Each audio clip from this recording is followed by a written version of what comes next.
সেন পরিবারের কেউই নীলকে পছন্দ করে না, তাই ওর করা প্রশ্নও ওদের পছন্দ হলো না। নীলের এরকম প্রশ্ন শুনে উল্টে অনেকেই রেগে গেল। তুমি মারপিট করতে পারো বলে নিজেকে হিরো মনে করো না, মারপিট গুন্ডারা করে। তুমি একটা গুন্ডা, বুঝলে, গুন্ডা। 5 পয়সার মুরদ নেই, জীবনে তো কিছুই করতে পারোনি, এত বড় বড় কথা কোথা থেকে আসে? আমাদের এখনো সমাজে মুখ দেখাতে হয়, এটা নিয়ে এত জলঘোলা করার কি দরকার ছিল? আশরাফ আলী খুবই পাওয়ারফুল। আদ্রিতাকে ওর ছেলের পছন্দ হয়েছে কারণ আদ্রিতা সুন্দরী, আর তো তেমন কোনো গুণ নেই ওর মধ্যে। তার উপরও তোমার বউ, তোমার সাথে বিয়ে দিয়েও কোনো লাভ হয়নি। জাকিবের সাথে বিয়েটা হলে তাও এই পরিবারের তো ভালো হতো। সেন পরিবারের সদস্যদের মুখে এসব শুনে নবীনের জোশ আরও বেড়ে গেল। উনি নতুন উদ্যমে আদ্রিতাকে অ্যাটাক করতে লাগলেন। কালকেই সবকিছু ঠিকঠাক হয়ে যেত যদি এই ছেলেটা নাক না গলাতো। তোমার আর তোমার এই বেকার হাজব্যান্ডের জন্য এত লোকসান হলো আমাদের। এবার তুমিই বলো আদ্রিতা, আমরা এখন কি করব? আদ্রিতার দিকে আঙুল তুললেন নবীন। তারপর নিজের মনের সুপ্ত বাসনাটা বেশ দোষ দেওয়ার মাধ্যমে ব্যক্ত করলেন। তোমার মনে সেন পরিবারের জন্য এতটুকু সম্মান বেঁচে থাকলে তুমি এই পরিবারের উইল থেকে নিজের নাম উইথড্র করে নাও। নীল এবং আদ্রিতা দুজনেই অবাক হয়ে গেল। নিজের পরিবারের লোকেরা যে এমন হতে পারে তা হয়তো এদের না দেখলে আদ্রিতা জানত না। নীল ওর হাতটা শক্ত করে ধরে ওকে সাহস জোগাল। সেন পরিবারের জন্য সম্মান? কালকে যখন আমার সঙ্গে জাকিব যা ইচ্ছে তাই করছিল তখন তোমরা কোথায় ছিলে? তখন আমার সম্মানের কথা একবারও মনে হয়নি, তাই না? এখন সেন পরিবারের সম্মানের কথা বলছো? নীলের জোগানো সাহসে আদ্রিতা নিজের গলা তুলল। ওর কথায় কটাক্ষের সুর থাকলেও চাপা দুঃখে চোখ ভিজে গেল। আদ্রিতার কথা শেষ হতে না হতেই টেবিলের উপর জোরে হাত চাপড়িয়ে কল্যাণী বললেন, ব্যাস, অনেক হয়েছে।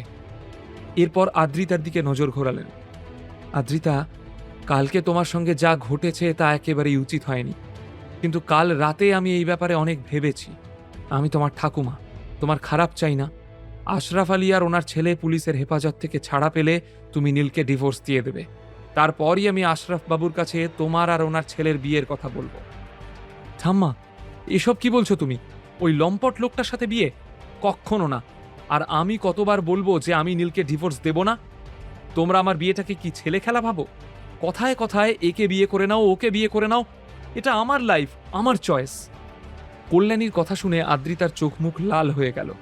আদ্রিতাকে এতটা রেগে যেতে আগে কখনো দেখেনি কেউ। তুমি মানলেও এই ডিভোর্সটা হবে, না মানলেও হবে।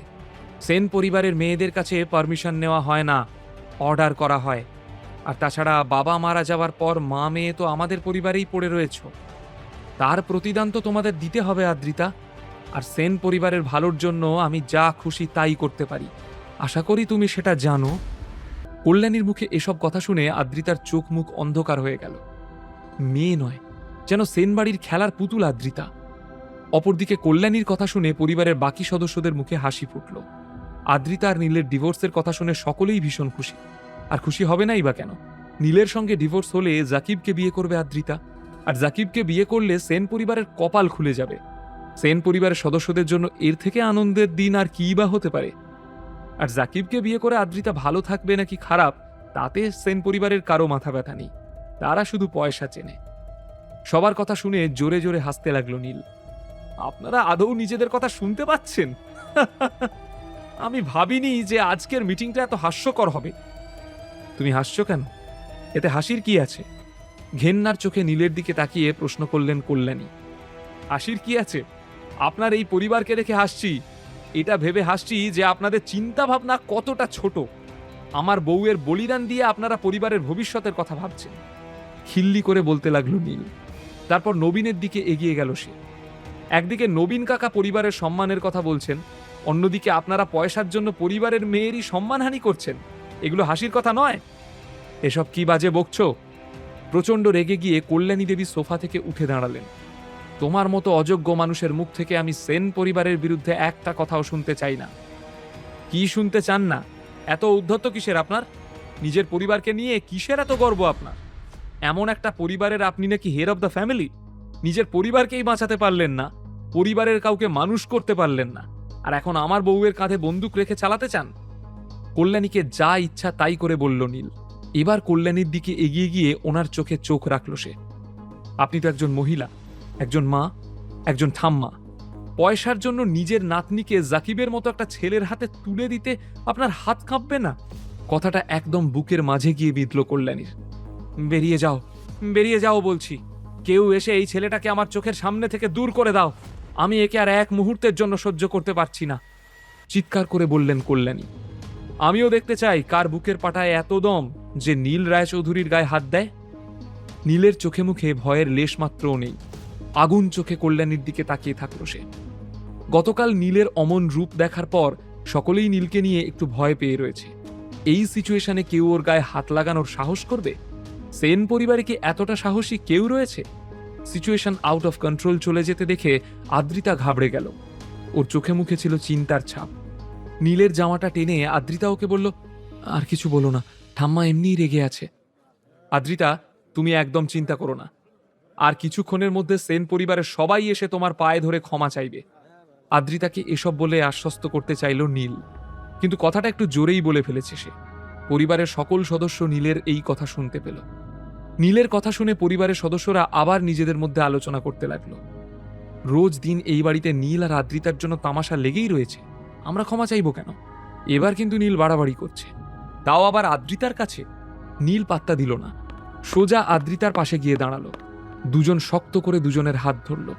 আদ্রিতা আর নীলের কেমিস্ট্রি দেখে কল্যাণী দেবী বুঝে গিয়েছিলেন যে ওদের মধ্যে ভালোবাসা ঘর বেঁধেছে, বেশ গভীর হয়ে গিয়েছে দুজনের সম্পর্ক।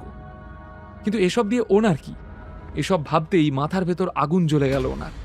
ঠিক সেই সময় হলের বাইরে থেকে একটা আওয়াজ এলো, কল্যাণী ম্যাডাম, বসু গ্রুপের সিইও রাহুল বসু এসেছেন। বাড়ির চাকরের আওয়াজ পেয়ে কল্যাণী নিজেকে সংযত করে নিলেন।